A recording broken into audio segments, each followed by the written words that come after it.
Hi everybody, this short tutorial is going to give an overview of alignment and backward design, and we'll focus on enduring understandings in our pre-K through 12 alignment. So what is it and how do we use it?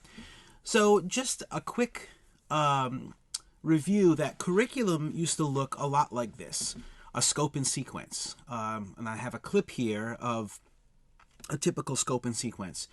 And a scope and sequence was often the starting place to describe units covered. We laid out what we would cover from unit to unit to unit, but it wasn't necessarily organized around big ideas or the understandings that were developed as a result of this. And so scope and sequence now should really follow from the enduring understandings and competencies in a field or fields of study. Scope and sequence is still important, but it has to be in connection with the larger generalizable ideas that we find in enduring understandings, and we'll unpack a little bit of this now. Let's be very clear, and this is something I say all the time, content matters. When we talk about enduring understandings and skills, they cannot really be developed unless there's really good content, curated, rich content that makes students think. But merely covering content doesn't ensure that true understanding and ability has been developed and mastered. We might feel good that we've covered it and been inclusive, but unless we're developing deep understanding, we don't have evidence that a transformation in a child's intellectual ability and ability with skills has taken place. And we don't know that new learning can be applied and transferred to new situations necessarily. So how does backward design improve learning? Well, it aligns any program, and in our liberal arts curriculum, that's English, science, math, language, history, arts, PE, wellness, by describing generalized knowledge and abilities that should be the consequence of rich learning. So by doing really interesting and deep work with content in a particular field, we want to lead students to be able to come away with generalized abilities and theories of knowledge. Backwards design actually increases teacher autonomy and flexibility because unlike a scope and sequence, which is often lockstep, when you organize curriculum based on the understandings and ideas and skills, you have a lot of pathways to get to that. And so when great opportunities to go deep into one unexpected area because there's something really cool happening in the world, or a class really wants to dig into something, you can be much more confident that you're still developing the enduring understandings, and you're going to get to that destination, but you have lots of choice and flexibility in how to do that. And when we talk about understandings, because they're generalized and generalizable statements, they often, it makes it much easier to make connections with other learning within a discipline and outside of it. And it usually answers the question pretty clearly of why we're learning this. So how do we use alignment? We start with the learning destination. That'll be my metaphor, right? Where are we going with this learning? And we look at enduring understandings to begin. And then you're going to take a lesson or some chunk of curriculum, or it could be a unit, even a whole course. And we ask very intentionally, how does this content help develop some of the enduring understandings in my discipline? And you'll remember that over the last couple of years, we have developed pre-K through 12 alignment documents that describe these enduring understandings for all of our disciplines. And so we're going to take an example. I'll take it from my field, which is English. Let's say Kevin is teaching a poem by Yeats. It's a poetry unit, 10th grade.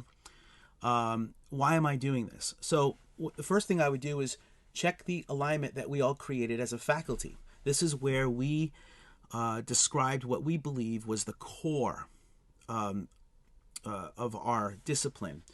And this is just one cell that I cut and pasted from a larger document. It's not too large, but this is just one isolated area that seems to make the most sense for my unit. And I remind myself that one of the big ideas, or several of the big ideas, is that in English is that we teach decoding and sense making. How do we decode a text and then make sense of that text? And we can do it through reading, producing text. And so I'm assured that what I'm doing is aligned there. And then enduring understandings are often broken into knowledge columns and then competency columns. And I'll explain what that is. Knowledge should be thought of as a generalized theory that results from the work that we do. So by analyzing and studying Yeats, I want students to know these things generally. And what are some of these things? That decoding and sense making requires readers to analyze patterns in order to generalize about a text. Right? So I'm going to be very clear and intentional that we look at patterns so that we can come up with generalizations that can lead to a thesis. I want them to know that culture and socioeconomic conditions and historically specific contexts affect how we produce and receive texts. I want them to know that every text comes from a particular historical moment with cultural pressures and contradictions and all the things that a text can reflect. And that texts have explicit and implicit meanings. Right, it's quite common to English, right? We look for denotative, dictionary meanings, and connotative, those figurative and underlying subtextual meanings. So these are really important, and these three statements keep me grounded and focused. Now, in the competencies, these are really sometimes they're called doing statements or do statements. I want to see evidence that students can do something with the learning that we're presenting. Can they read and make sense of experience, shape reality, and inform and reflect culture? I might check students' ability to do that in formative assessments or in larger, more comprehensive summative assessments. And I'll talk more about that in another module of this. I want to know that they can decode language, right? And so that it forms the basis of analysis. Can they make sense of patterns, evidence, and significant narrative events to generalize about them? So I can create rich learning opportunities. Sometimes they're small in scale and sometimes they're larger in scale. But this final column gives me ideas about what I should be measuring in terms of their ability. So these are opportunities that can be developed within my discipline, but they go for more than English because clearly, we do these things in other disciplines and we want students to be able to connect their learning.